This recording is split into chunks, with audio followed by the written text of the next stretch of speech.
ہر قسم کی حمد و ثنا، کبریائی، بزرگی، بڑائی اللہ رب العالمین کے لائق ہے، جو کہ تنہا اس پوری کائنات کا خالق، مالک، معبود وحدہ لا شریک ہے، اور بے شمار درود و سلام امام الانبیاء، خاتم النبیین، ساقی کوثر، شافی محشر، امام اعظم جناب محمد الرسول اللہ صلی اللہ علیہ وآلہ وسلم کی ذات مقدسہ پر، جنہیں رب کائنات نے کل کائنات کے لیے رہبر و رحمت بنا کر بھیجا۔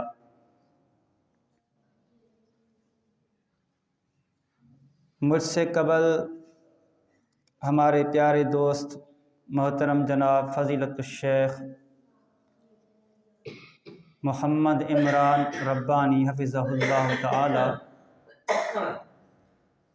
اولاد کی تربیت کے عنوان سے مختصر مگر بڑا جامع خطاب ارشاد فرما رہے تھے۔ اللہ رب العالمین اس کے علم میں، اس کی عمر میں برکت نازل فرمائے۔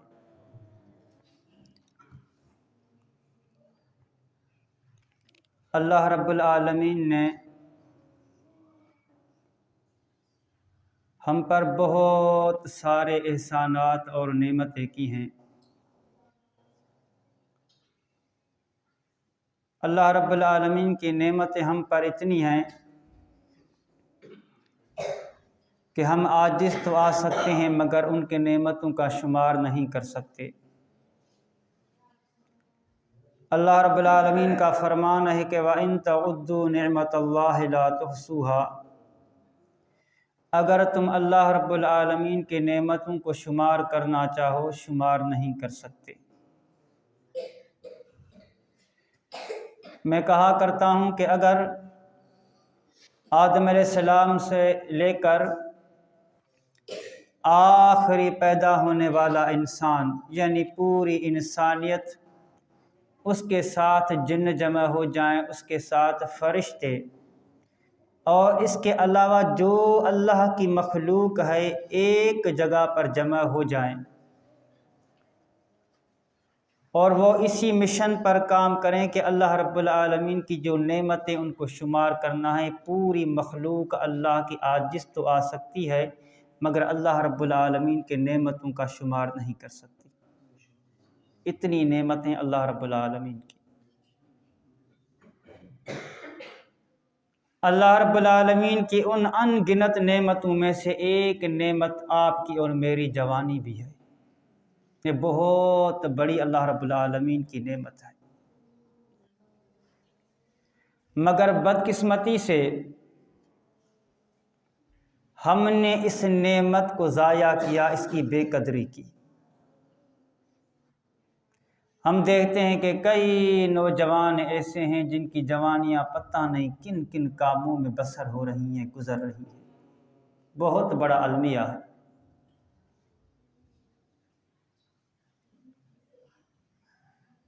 آپ اس بات سے اندازہ لگائیں کہ جوانی اللہ رب العالمین کی کتنی بڑی عظیم نعمت ہے کہ اللہ رب العالمین نے قرآن کریم کے اندر جوانی کو طاقت سے تعبیر کیا ہے، قوت سے تعبیر کیا ہے۔ جوانی کو اللہ رب العالمین نے قوت کہا ہے، طاقت کہا ہے، کیونکہ جوانی ہے ہی ایسی چیز جس میں انسان کے پاس صحت بھی ہوتی ہے، طاقت بھی ہوتی ہے، قوت ہوتی ہے۔ دنیا کے تمام معاملات، دنیا کے مسائل، دنیا کی آزمائشیں، دنیا کے مصائب، دنیا کے آلام، سب کچھ وہ برداشت کر سکتا ہے۔ جوانی کی عظمت کا اندازہ اس بات سے بھی آپ اور میں لگا سکتے ہیں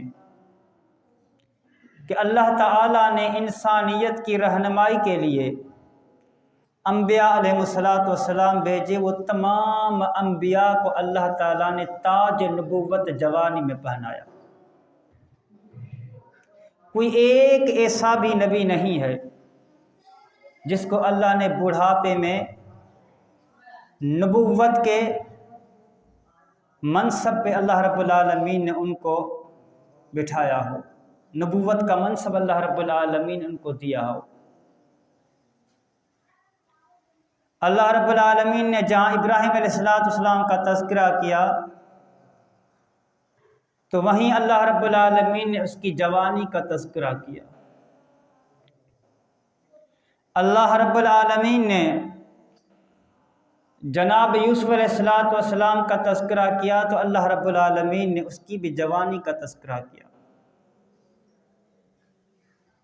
فرمایا کہ فلما بلغ اشدہ آتیناہ حکما وعلما وکذالک نجزی المحسنین۔ فرمایا کہ جب وہ اپنی جوانی کو پہنچ گئے تو ہم نے اس کو حکمت بھی دی، علم بھی دیا، یعنی ہم نے اس کو نبوت دی۔ یہ الگ بات ہے کہ کچھ انبیاء ایسے بھی ہیں جن کی نبوت کا اعلان اللہ رب العالمین نے بچپن میں ہی کر دیا، جیسے عیسیٰ علیہ السلام کو آپ دیکھیں، یحییٰ علیہ السلام کا دیکھیں کہ پیدا ہونے سے پہلے ہی اس کے والد زکریا کو بتا دیا کہ آپ کا یہ بیٹا نبی ہے، مگر ان کو باقاعدہ حکم دینا کہ جاؤ اپنی قوم کو میری دعوت دو، میرا دین پہنچاؤ، وہ جوانی میں، کیونکہ اس چیز کو برداشت جوانی کر سکتی ہے۔ یہ بہت بڑا کام ہے، یہ جوان ہی دنیا کے کر سکتے ہیں، کسی بوڑھے کے بس کی بات نہیں ہے۔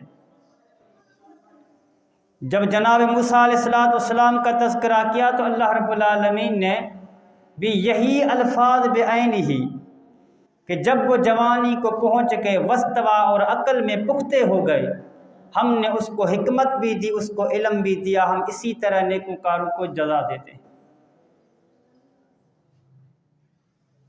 اور ہر دور کے اندر آپ دیکھو گے کہ نقیب انقلاب جوان ہی بنے ہیں، بوڑھوں نے کبھی انقلاب نہیں لایا۔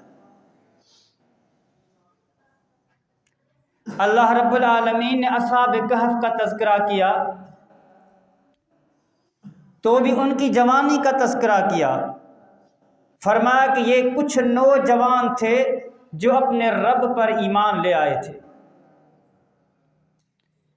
اور جو لوگ موسیٰ علیہ السلام پر ایمان لے کر آئے تھے، جب اللہ تعالیٰ نے ان کا تذکرہ کیا تو بھی یہ فرمایا کہ موسیٰ علیہ السلام کی قوم سے کچھ نوجوان موسیٰ علیہ السلام پر ایمان لے آئے تھے۔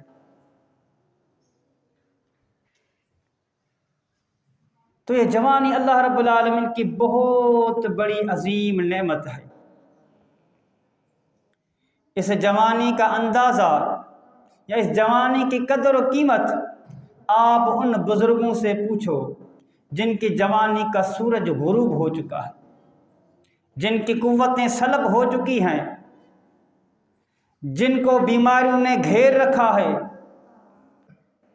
جن کو کمزوری نے گھیر رکھا ہے، کچھ کرنا چاہتے ہیں دنیا میں کر نہیں سکتے، وہ اپنی جوانی کے دن کو یاد کر رہے ہیں۔ ان جوانوں سے، ان بوڑھوں سے، ان بزرگوں سے جوانی کی قدر و قیمت پوچھ لو۔ تو وہ خوش قسمت وہ نوجوان ہیں جنہوں نے اپنی جوانی اللہ رب العالمین کی عبادت میں بسر کی، عبادت میں گزاری۔ ان کی جلوتیں، ان کی خلوتیں، ان کے دن، ان کی راتیں، ان کی خوشیاں، ان کے غم، ان کے تمام جو معاملات ہیں وہ اللہ رب العالمین کے رضا کے لیے، اللہ تعالیٰ کی عبادت میں، اللہ تعالیٰ کی اطاعت میں، جو اللہ نے دین نازل کیا اس دین کے مطابق ان کی زندگی گزرتی ہے۔ یہ نوجوان بہت ہی بڑے خوش قسمت نوجوان ہیں، وہ اس دنیا میں بھی سرخرو ہیں، اور قیامت کا دن ہوگا اللہ رب العالمین کو بہت ہی بڑا ٹائٹل دے گا، ان کو بڑا شرف دے گا، بڑی عظمت اللہ رب العالمین ان کو عطا فرمائے گا۔ صحیح البخاری کی مشہور روایت ہے کہ پیارے پیغمبر علیہ السلام نے فرمایا کہ سبعۃ یظلھم اللہ فی ظلہ یوم لا ظل الا ظلہ۔ فرمایا کہ جب قیامت کا دن برپا ہوگا تو اللہ کے عرش کے سائے کے علاوہ کوئی اور سایہ نہیں ہوگا، 7 قسم کے لوگ ایسے ہوں گے جن کو اللہ رب العالمین اپنے عرش کے سائے تلے سائے میں رکھے گا. اپنے عرش کے تلے اللہ رب العالمین ان کو سایہ دے گا، اپنے عرش کا سایہ دے گا. وہ 7 قسم کے لوگ، ان میں سے ایک شخص وہ بھی ہے، فرمایا کہ شاب نشأ فی عبادت ربہ، وہ نوجوان جس نے اپنی جوانی اللہ رب العالمین کی عبادت میں گزاری. اندازہ لگا. اور لوگ اپنی جگہ پہ، مگر اس نوجوان کو اللہ رب العالمین قیامت کے دن یہ شرف عطا فرمائے گا جس نے اپنی جوانی اللہ رب العالمین کے دین کے مطابق گزاری. اللہ کی عبادت میں، عبادت کا معنی کیا ہے؟ عبادت کا معنی اطاعت ہے. روزہ، نماز، حج، زکوٰۃ، صدقات، خیرات یہ عبادات ہیں، مگر عبادت یہ ہے کہ اللہ تعالیٰ کی اطاعت، اللہ کے دین کے مطابق، اللہ کے دستور کے مطابق، اللہ کے آئین کے مطابق اپنی زندگی کو بسر کرنا، اپنی سوچ بنانا، اپنا نظریہ بنانا، اپنا نہج بنانا. یہ کیا ہے؟ یہ اللہ کی عبادت ہے. جس نوجوان نے اپنی جوانی اللہ کی عبادت میں، قرآن پڑھنے میں، پڑھانے میں، دین سیکھنے میں، سکھانے میں، دین کی دعوت، دین کی تبلیغ، دنیا کے تمام لطف، دنیا کے تمام مزے، دنیا کی تمام مستیاں، دنیا کی تمام عیش و عشرت کو خیر بات کہہ کے ایک اللہ رب العالمین کی عبادت کرے، اللہ رب العالمین کے سامنے سر سجود ہو جائے، اللہ تعالیٰ کے دین کو اپنے لیے نمونہ بنا لے. سمجھو کہ یہ نوجوان قیامت کے دن ہوگا، اللہ رب العالمین اس کو اپنے عرش کے تلے، اپنے سائے میں، اللہ عرش کے سائے میں جگہ دے گا. جس دن اللہ کے عرش کے سائے کے علاوہ کوئی سایہ نہیں ہوگا. سورج 1 میل کے فاصلے پر ہوگا، 1 میل کے فاصلے. لوگوں کو پسینہ آئے گا، لوگوں کے دماغ ابل رہے ہوں گے. جس طرح ہنڈیا کو چولہے پہ رکھ دیا جائے، اس میں پانی ابل رہا ہو، لوگوں کے دماغ اس طرح ابلیں گے. اللہ کا عذاب ہوگا، اللہ کی پکڑ ہوگی، یہ کشمکش کا عالم ہوگا. مگر اس نوجوان کو اللہ رب العالمین، جس نے اپنی جوانی اللہ رب العالمین کی عبادت میں صرف کی ہے، اللہ رب العالمین اس کو اپنے سائے کے تلے، اللہ رب العالمین اپنے عرش کے سائے تلے اس کو سایہ دے گا. کتنا بڑا ٹائٹل ہے، بہت بڑا شرف ہے. کبھی میں نے اور آپ نے یہ سوچا ہے اس وقت آپ کا اور میرا حال کیا ہوگا جب ہم اللہ رب العالمین کے سامنے کھڑے ہو جائیں گے؟ آپ کے، میرے اور اللہ کے درمیان کوئی بھی ترجمان نہیں ہوگا، روبرو اللہ رب العالمین سے گفتگو ہوگی. اللہ مجھ سے اور آپ سے جوانی کے بارے میں سوال پوچھے گا. اس وقت آپ کا اور میرا جواب کیا ہوگا؟ جو جوان اپنی جوانی پتہ نہیں کن کن کاموں میں، اللہ کی نافرمانی میں، کوئی کسی کام میں، کوئی کسی کام میں، کوئی نمازوں سے دور ہے، کسی نے داڑھی مونڈ رکھی ہے، کسی نے کیا کر رکھا ہے، کسی نے کیا کر رکھا ہے. اللہ رب العالمین جوانی کے بارے میں جب آپ سے اور مجھ سے سوال کرے گا، آپ کا اور میرا جواب کیا ہوگا؟ 1 منٹ کے لیے کبھی اکیلائی میں، کبھی تنہائی میں جا کر سوچو. جامع ترمذی کی روایت ہے، پیارے پیغمبر علیہ السلام نے فرمایا، لا تزول قدم ابن آدم حتی یسأل عن 5. قیامت کا دن ہوگا، بندہ اپنے پیر کو، اپنے قدم کو حرکت نہیں دے پائے گا، حتی یسأل عن 5، جب تک اس سے 5 سوال نہ کیے جائیں. اس میں سے ایک سوال یہ بھی ہوگا، عن شبابہ فیم ابلاہ، کہ انسان تو نے اپنی جوانی کن کاموں میں بسر کی، کس کاموں میں گزاری، کس کاموں میں تو نے اپنی جوانی کو بوسیدہ کر لیا. اس کا جواب ہے. جوانی کے دن کیسے گزرے؟ جوانی کی جلوتیں، جوانی کی خلوتیں، جوانی کے معاملات کس طرح تھے آپ کے؟ 1 منٹ کے لیے آپ غور کریں، تھوڑا سا فکر کریں کہ جب اللہ رب العالمین ہم سے یہ سوال کر لے قیامت کے دن، اور ہوگا یقیناً، آپ کا اور میرا جواب کیا ہوگا؟ کیا جواب ہوگا؟ کوئی جواب نہیں، کوئی عذر بھی نہیں. چلو کوئی ایسا شخص ہے جو عذر پیش کرے، عذر بھی پیش نہیں کر سکتا، کوئی جواب بھی نہیں، تو آپ کی اور میری حالت اس وقت کیا ہوگی؟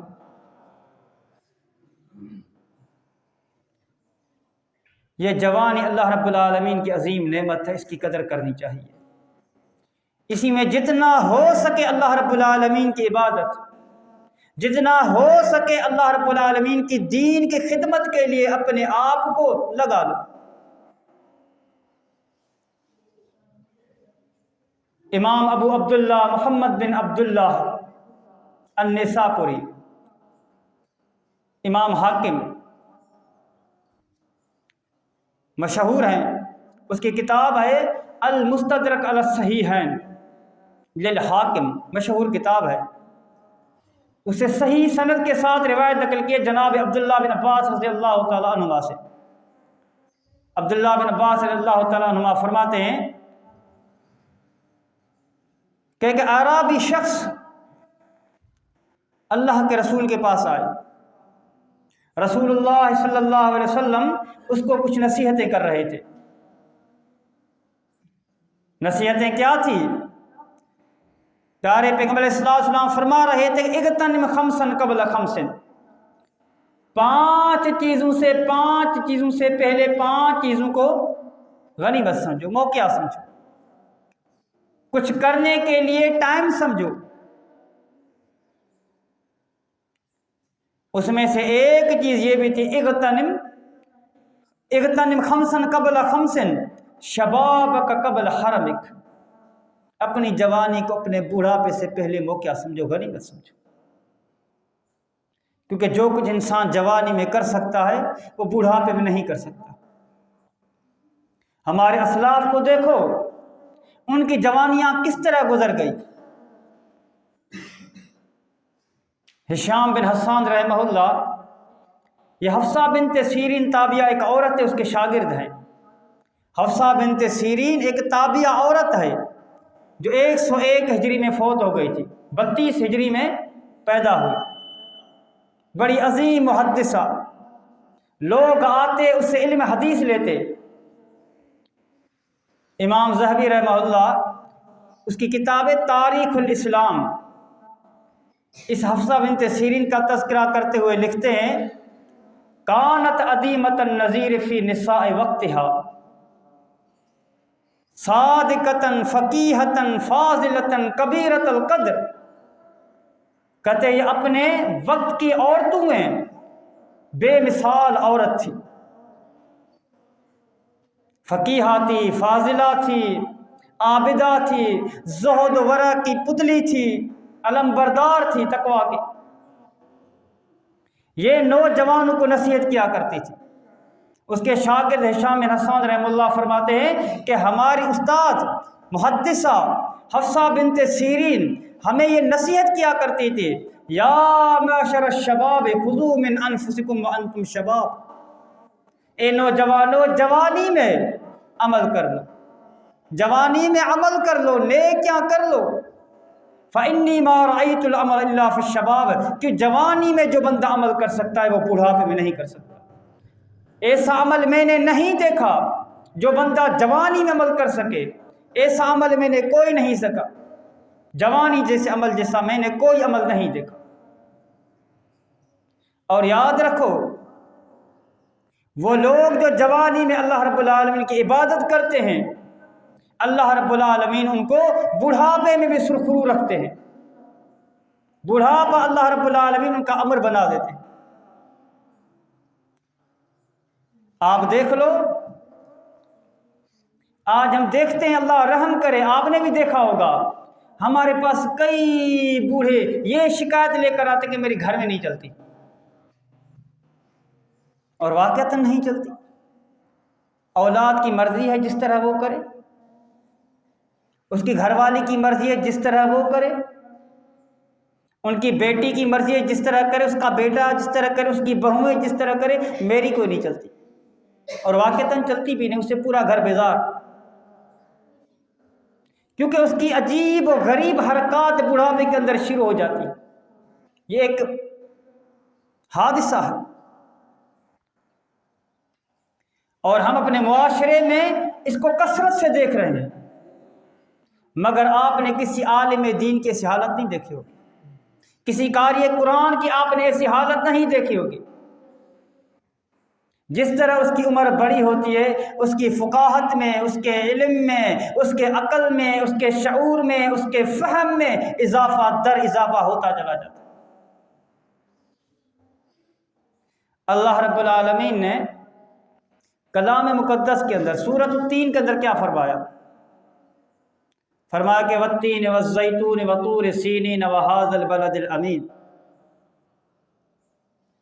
قسم ہے تین کی یعنی انجیر کی، قسم ہے زیتون کی، قسم ہے جبل طور سینا کی، اور قسم ہے مجھے اس شہر مکہ کی، امن والے شہر مکہ کی۔ لقد خلقنا الانسان فی احسن تقویم، ہم نے انسان کو بڑے احسن انداز میں پیدا کیا، مانا بڑا خوبصورت پیدا کیا۔ جب انسان پیدا ہوتا ہے تو خوبصورتی، بچہ کتنا خوبصورت ہوتا ہے، ہر ایک لے کر اس کو اپنے گلے لگاتا ہے۔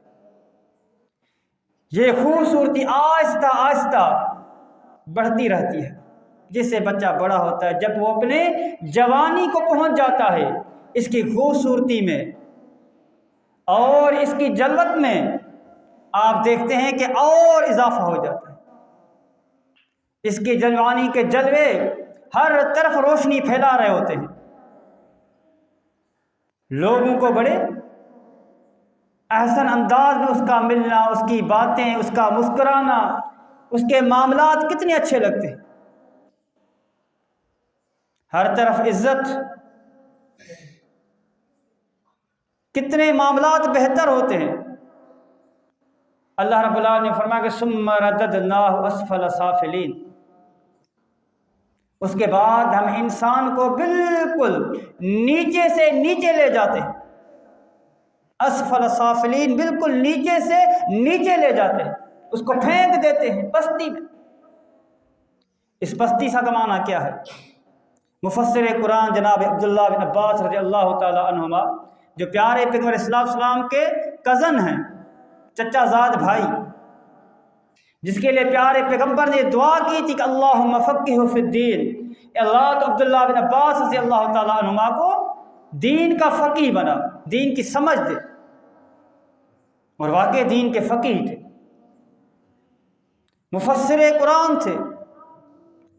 عبداللہ بن عباس رضی اللہ تعالیٰ عنہ اس کے شاگرد اکرمہ، وہ کہتے ہیں کہ اس سے مراد انسان کی ارذلی عمر ہے، جوانی کا سورج غروب ہو گیا، بڑھاپا شروع، یہ بڑھاپا چلتے چلتے ایک ایسی عمر آتی ہے جو انسان ارذلی عمر میں چلا جاتا ہے۔ ارذلی عمر کا معنی کیا ہے؟ ارذلی عمر کا معنی یہ ہے کہ انسان جب بوڑھا ہو جائے تو بچوں والی حرکتیں، انسان کے فہم میں، اس کے شعور میں کمی آ جائے، وہ دوسروں کا محتاج بن جائے، دوسروں کے رحم و کرم کرو، پھر وہ عزیز کرے یا وہ ذلیل کرے، ان کی مرضی ہے، یہ ارذلی عمر ہے۔ اور امام کائنات محمد رسول اللہ صلی اللہ علیہ وسلم اس عمر سے پناہ مانگا کرتے تھے۔ جیسے نماز کی ایک دعا ہے، یہاں حفاظ بیٹھے ہیں، علماء بیٹھے ہیں، مشائخ بیٹھے ہیں، اور ماشاءاللہ نمازی بیٹھے ہیں، وہ دعا کیا تھی؟ اے اللہ میں تجھ سے پناہ چاہتا ہوں ان ارد الی ارذل العمر، کہ مجھے ارذلی عمر کی طرف لوٹایا جائے۔ اللہ میں ارذلی عمر سے تیری پناہ چاہتا ہوں۔ یہ ارذلی عمر اتنی خطرناک معاملہ ہے کہ اللہ کے رسول نے اسے پناہ۔ ہم بھی مانگتے ہیں ماشاءاللہ، نماز میں پڑھتے ہیں نا ماشاءاللہ سارے بھائی، تو وہ شخص جوانی کے بعد بڑھاپے کے بعد اللہ فرماتے کہ اس کو میں ارذلی عمر دے دوں گا، اور یہ کوئی معمولی مسئلہ نہیں ہے۔ ارذلی عمر آپ دیکھو لوگوں کی حالت کیا ہوتی ہے۔ شیخ جنید بغدادی رحمہ اللہ نے ایک شخص کو دیکھا کہ بغداد گلیوں میں لوگوں سے بھیک مانگ رہا ہے، اس کو دیکھ کر جنید بغدادی رحمہ اللہ نے فرمایا کہ وہ شخص ہے جس میں جوانی میں اللہ رب العالمین سے بغاوت کی، اللہ کی نافرمانی کی، اللہ نے اس کو بڑھاپے میں ذلیل کر دیا۔ جو لوگ جوانی میں اللہ سے بغاوت کر رہے ہیں، اللہ کے دین سے دور ہیں، مساجد سے دور ہیں، علماء سے دور ہیں، قرآن سے دور ہیں، وہ اپنی خیر مانگے، کہیں اللہ رب العالمین بڑھاپے میں ان کو اپنی عذاب کا چابک نہ لگا دے، ان کو کہیں ذلت اور رسوائی کا سامنا نہ کرنا پڑے۔ جیسے وہ ہمارے بھائی بھی کہہ رہے تھے نا کہ ہم خود نماز پڑھتے نہیں اور بچوں سے دعا کرتے کہ وہ نیک بن جائے۔ ہم خود تو گناہوں سے دور ہوتے نہیں اور اپنی اولاد سے یہ توقع رکھتے ہیں کہ یہ متقی ہوں، پرہیزگار ہوں، مجھے دعائیں دیں۔ اگر تم چاہتے ہو کہ تمہاری اولاد نیک بن جائے، تم بھی نیک بن جاؤ۔ سعید بن جبیر رحمہ اللہ کتنے بڑے عظیم محدث تھے، تابعی تھے، عبداللہ بن عباس کے شاگرد ہیں۔ وہ نماز نفلی بڑی لمبی کرتے تھے اور اپنے بیٹے کو کہا کرتے تھے کہ میں تیری وجہ سے نماز کو لمبا کرتا ہوں، تیری وجہ سے اللہ سے دعائیں کرتا۔ دیکھو اسلاف کیا کرتے تھے، اپنی تقوی، اپنی پرہیزگاری کو عروج بخشتے تھے، ان کے اندر اولاد کے لیے دعائیں، پھر تربیت کا معاملہ۔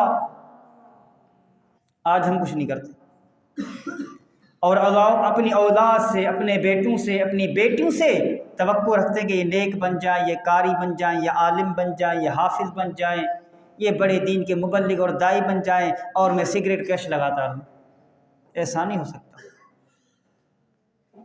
یہ دستور کے منافی ہے۔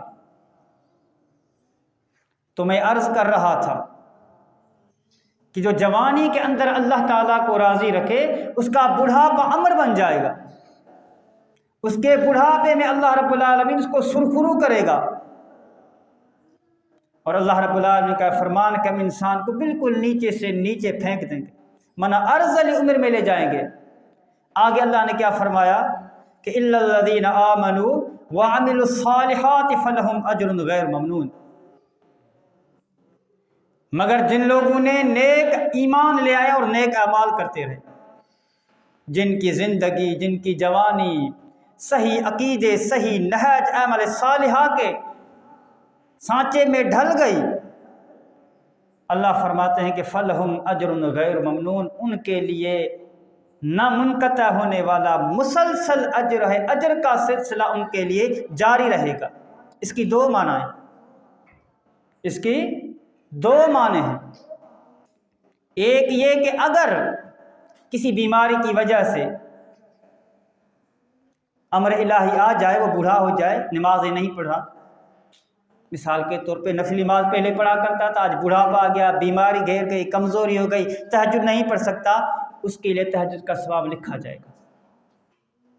جوانی میں اس نے تبلیغ کا کام کیا، سردی برداشت کی، گرمی برداشت کی، اب بڑھاپے میں سردی برداشت نہیں کر سکتا، گرمی برداشت نہیں کر سکتا، مگر وہ جوانی میں جو نیک عمل کیا کرتا تھا نا، فرشتے وہ اس کے نیک اعمال لکھتے رہیں گے، ان کا اجر کا سلسلہ جاری رہے۔ اور دوسرا معنی یہ، اللہ اس کو ارذلی عمر کی طرف نہیں لوٹائے گا، یہ عبداللہ بن عباس رضی اللہ تعالیٰ عنہ کا تفسیر ہے۔ اور عبداللہ بن عباس رضی اللہ تعالیٰ عنہ تو یہاں تک فرمایا کرتے تھے، من قرأ القرآن لم يرد الى ارذل العمر، جس شخص نے قرآن کو پڑھا اللہ اس کو ارذلی عمر کی طرف نہیں لوٹائے گا۔ جس نے قرآن کو پڑھا، کتنی فضیلت ہے قرآن کی، مبارک کے مستحق ہیں ہمارے وہ علماء، ہمارے حفاظ، ہمارے وہ قراء، ہمارے وہ طلباء جو ان مساجد میں آ کر ان چٹائیوں پہ بیٹھ کر تکالیف برداشت کر کے، بھوکیں برداشت کر کے اللہ کے دین کے علم، اس قرآن کی تعلیم کو پڑھتے ہیں، پڑھاتے ہیں، سیکھتے ہیں، سکھاتے ہیں، یہ بڑی عظمت کے لائق ہے۔ ان کو کبھی کم نہ سمجھتا، ان کو کبھی حقیر نظروں سے نہ دیکھنا، یہ اس زمین کی پشت پر اللہ کی بہترین مخلوق ہے، بہترین مخلوق ہے اللہ رب العالمین کی۔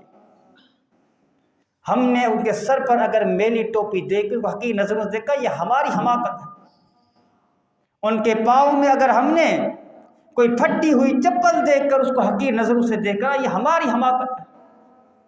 یہ اللہ تعالیٰ کی بہترین مخلوق اس زمین کی پشت پر، اس زمین کے زہر پر، کوئی معمولی مسئلہ نہیں۔ تو عبداللہ بن عباس رضی اللہ تعالیٰ عنہ فرمایا کرتے ہیں من قرأ القرآن لم يرد الى ارذل العمر، اس قول کو یاد رکھو، جس شخص نے قرآن کو پڑھا،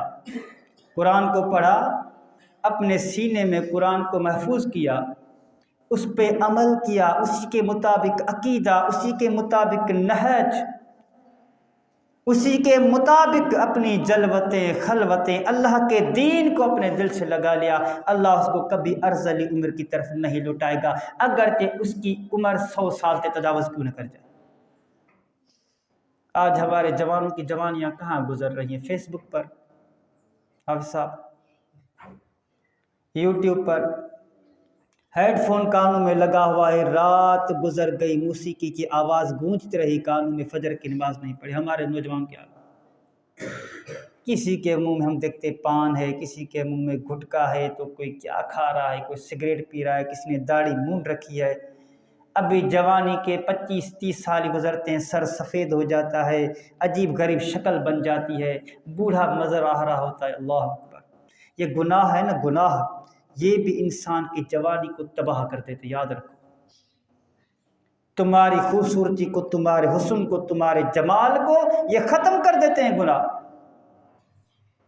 گناہ کوئی معمولی چیز نہیں ہے، جس طرح یہ دل کو کالا کرتے ہیں نا، اسی طرح تمہارے کردار کو، تمہاری جو ذاتی وجود ہے انسان کا بہت خوبصورت ہے، مگر اس خوبصورتی کو تباہ و برباد کر دیتے ہیں۔ یہ گناہ کوئی معمولی مسئلہ نہیں۔ اس کو تو چھوڑو، مگر تمہارے متعلقات پر بھی گناہوں کے اثرات ہوتے ہیں۔ قاضی فضیل بن ایاض رحمہ اللہ کا قول مجھے یاد آ گیا، جس کو امام ابن الجوزی رحمہ اللہ نے،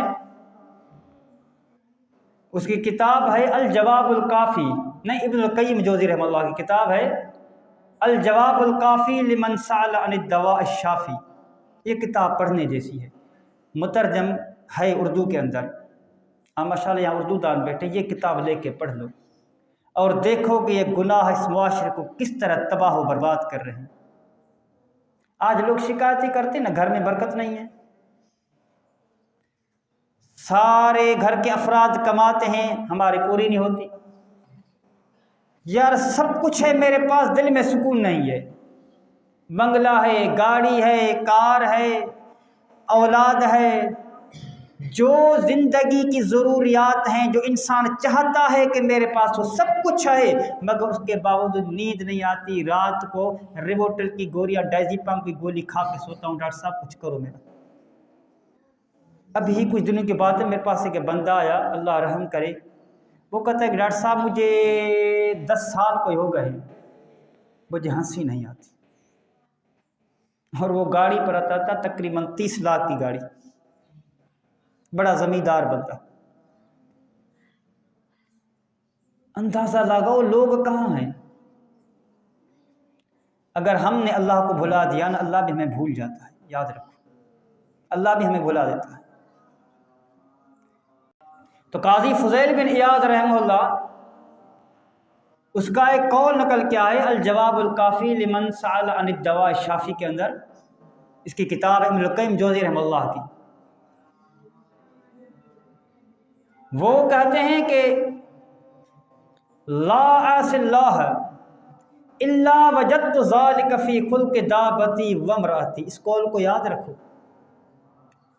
وہ کہتے ہیں کہ میں جب بھی اللہ رب العالمین کی نافرمانی کرتا ہوں، مجھ سے کوئی غلطی سرزد ہو جاتی ہے، حالانکہ میں ایک بات کہا کرتا ہوں، قاضی فضیل بن ایاض رحمہ اللہ تو زہد، ورع اور تقوی کے پیکر تھے، اس نے کوئی چوری نہیں کی ہوگی کبھی۔ اذان ہو جائے، چلو ٹھیک ہے۔ تو میں عرض کر رہا تھا کہ قاضی فضیل بن ایاض رحمہ اللہ وہ تو تقوی کے، ورع کے، زہد کے پیکر تھے،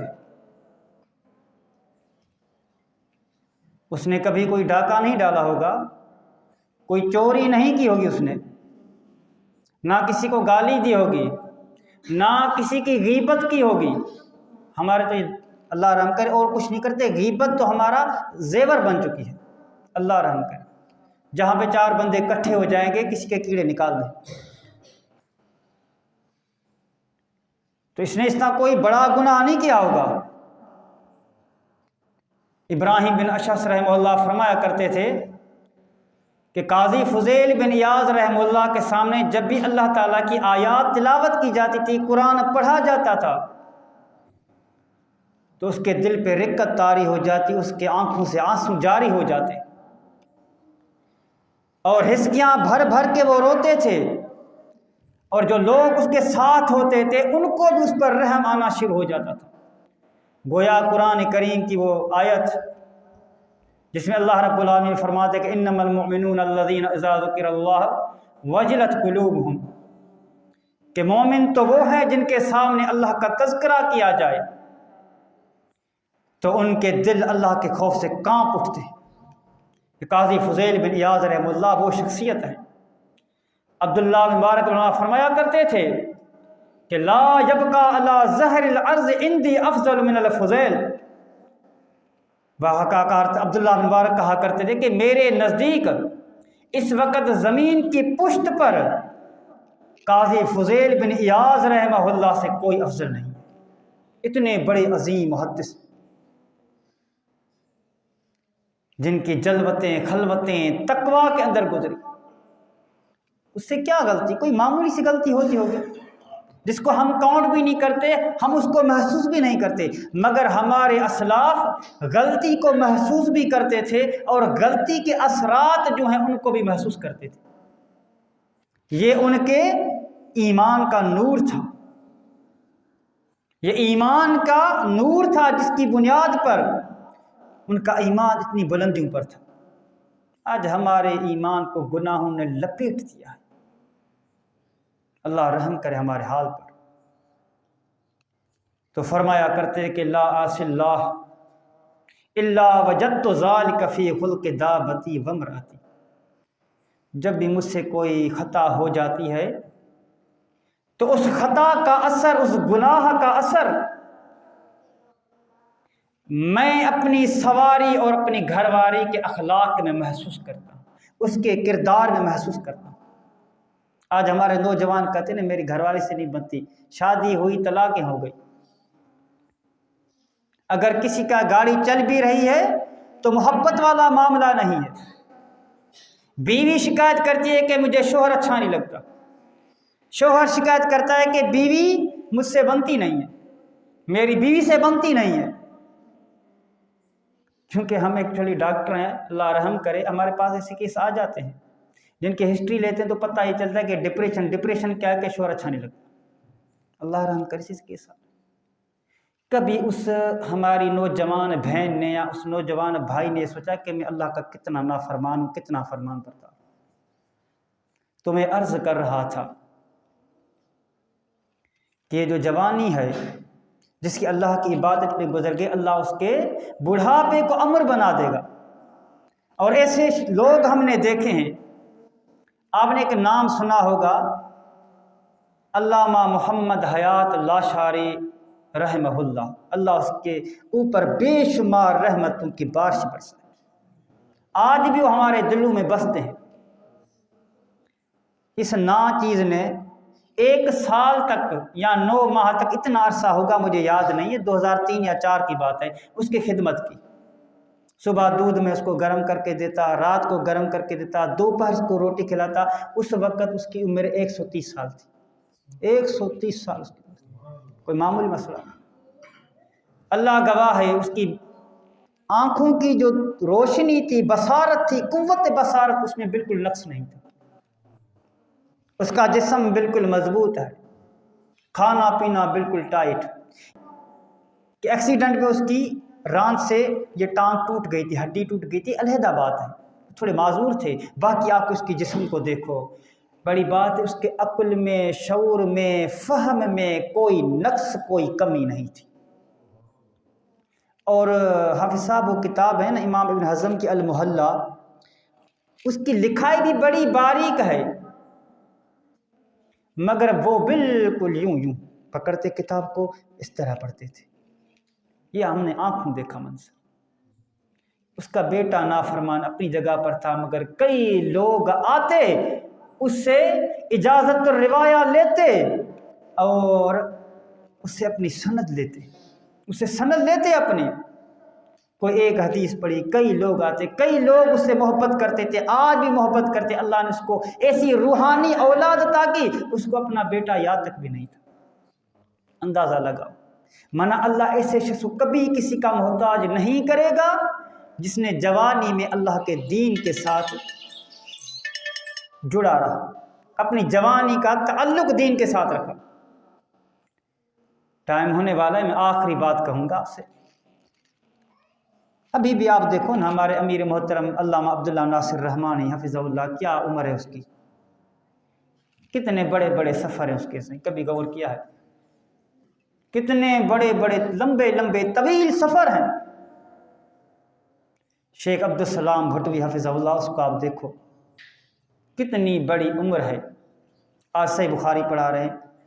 میں ایک بات کہا کرتا ہوں، تم علماء کو دیکھو، 70 سال 80 سال عمرے، ایک مسند پر بیٹھ کر صحیح بخاری، صحیح مسلم، جامع ترمذی، قال قال اللہ، قال قال الرسول، یہ پڑھا رہے ہیں۔ دن بدن ان کی بصیرت میں، ان کے فہم میں، ان کے شعور میں اضافہ ہو رہا ہے، ان کی صحت بھی ٹھیک ہے ماشاءاللہ۔ اور یہاں پہ کوئی پرائمری ٹیچر بھی اگر 60 سال میں ریٹائر ہوتا ہے نا، اس کی حرکتیں جا کر دیکھو، تو کوئی پروفیسر ریٹائر ہوتا ہے، اس کی حرکتیں تو جا کر دیکھو، اس کو کوئی سینس ہی نہیں ہے بات کرنے کا، الا ماشاء اللہ۔ تو میں عرض کر رہا تھا، البدایہ و نہایہ کے اندر حافظ بن کثیر رحمہ اللہ نے ایک عظیم محدث قاضی ابو طیب طاہر بن عبداللہ بن طاہر، ابو طیب کے نام سے مشہور ہیں، 102 سال کی عمر میں فوت ہوئے تھے، 102 سال کی عمر میں یہ فوت ہوئے تھے۔ جب اس کی عمر 100 سال تھی، ایک کسی سفر میں چلے گئے، آج کے بھابے نہیں نکل سکتے بیچارے، اللہ رحم کرے۔ 100 سال کی عمر میں سفر، سمندر کا سفر کیا، کشتی میں چلے، واپس آئے، کشتی نے جب کنارے پہ لنگر کیا تو وہ کشتی سے جس طرح کوئی بچہ ہے نا بلندی سے کود جائے، اس طرح وہ کشتی سے نیچے کود گئے، بچوں کی طرح، جوانوں کی طرح۔ لوگ کہنے لگے کہ آپ کی عمر کتنی بڑی ہے، آپ نے ایسی حرکت کی ہے، اگر آپ کا کوئی عضو ٹوٹ جائے، آپ کی کوئی ہڈی اپنی جگہ سے سرک جائے، کوئی آپ کے ساتھ معاملہ پیش آ جائے، اللہ اکبر۔ قاضی ابو طیب، ان کے الفاظ کو یاد رکھو اور اپنے دل پر نقش کر لو اس کو۔ اس نے کیا کہا کہ ہاذہ الجوارح حفظناها عن المعاصی فی الصغر قد حفظها اللہ علینا فی الکبر۔ اس نے کہا کہ لوگوں یاد رکھو، جوانی میں ہم نے اپنے ان اعضاء کی حفاظت کی، ان کو بچا کر رکھا اللہ تعالیٰ کی معصیت سے، اللہ تعالیٰ کی نافرمانی سے، اور بڑھاپے میں اللہ رب العالمین نے ہمارے ان اعضاء کی حفاظت کی۔ اللہ، یہ نہیں ٹوٹ سکتے،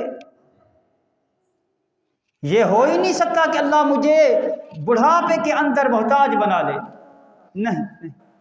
میں نے جوانی میں اللہ رب العالمین کے معصیت سے اپنے اعضاء کو بچا کر رکھا ہے، بڑھاپے میں اللہ تعالیٰ نے میری حفاظت کی۔ یہ جوانی کی عبادت یہ چیز ہے۔ اور علامہ ذہبی رحمہ اللہ نے سیر اعلام النبلاء کے اندر، اس کا ایک شاگرد، میں نام بھول گیا ہوں، یاد تھا بھول گیا، اللہ رحم کرے، اس نے اس سے پوچھ لیا قاضی ابو طیب سے کہ آپ کا بڑھاپا، اتنی عمر، اور آپ ابھی تک اتنے صحت مند ہیں۔ اس نے ایک جواب دیا، اس نے کہا کہ میرے کسی عضو نے کبھی اللہ تعالیٰ کی نافرمانی نہیں کی۔ اللہ، میری صحت کا راز یہ ہے، یہ تقوی تمہاری حفاظت کرے گی۔ تم اللہ تعالیٰ کے احکامات کی حفاظت کرو، اللہ تمہارے معاملات کو محفوظ رکھے گا۔ اور امام خطیب بغدادی رحمہ اللہ نے اس کی کتاب تاریخ بغداد، اس کے اندر اس کا تذکرہ کرتے ہوئے لکھتے ہیں کہ ما تصحیح العقل ثابت الفہم، کہتے ہیں جب ابو طیب جب فوت ہوئے تھے تو ما تصحیح العقل، اس کے عقل میں کوئی نقص نہیں تھا، صحیح العقل، ثابت الفہم، اس کے فہم کے اندر کوئی فطور نہیں تھا۔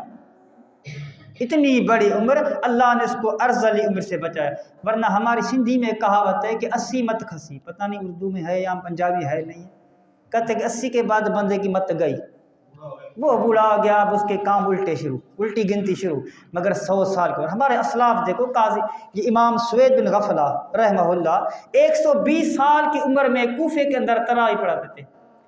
زر بن حبیش رحمہ اللہ، اس کی بھی عمر 120 سال تھی، وہ بھی تراویح پڑھا کرتے تھے۔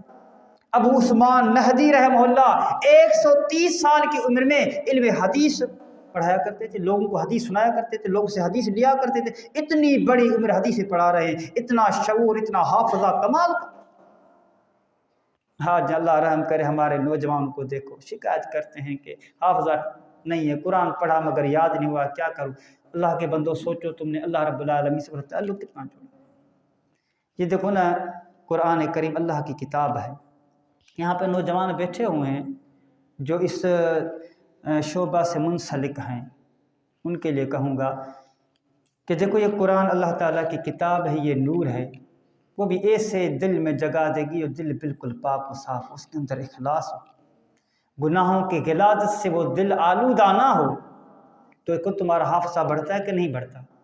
ایک مرتبہ چیز کو پڑھ لو، 2 مرتبہ پڑھ لو، اللہ سے دعائیں کرو، سر بسجود ہو جاؤ، آنکھوں سے آنسو بہا کر تو دیکھو اللہ کی رحمتیں تمہارے اوپر کس طرح برستی ہیں۔ ہم اللہ سے تعلق کتنا رکھتے ہیں؟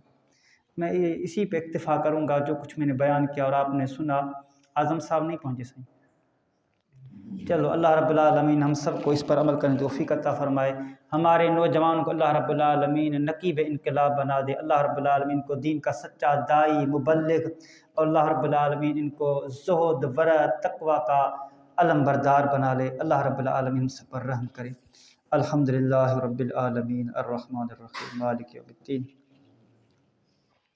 اللہم صلی علی محمد وعلی آل محمد کما صلیت علی ابراہیم وعلی آل ابراہیم انک حمید مجید، اللہم بارک علی محمد وعلی آل محمد کما بارکت علی ابراہیم وعلی آل ابراہیم انک حمید مجید، ربنا آتنا فی الدنیا حسنۃ وفی الآخرۃ حسنۃ وقنا عذاب النار، ربنا آتنا فی الدنیا حسنۃ وفی الآخرۃ حسنۃ وقنا عذاب النار، ربنا لا تزغ قلوبنا بعد إذ هديتنا، ربنا هب لنا من لدنك رحمة إنك أنت الوهاب، ربنا فاغفر لنا ذنوبنا وكفر عنا سيئاتنا وتوفنا مع الأبرار، ربنا وآتنا ما وعدتنا على رسولك ولا تخزنا يوم القيامة إنك لا تخلف الميعاد، ربنا تقبل منا إنك أنت السميع العليم وتب علينا إنك أنت التواب الرحيم، آمين يا رب العالمين۔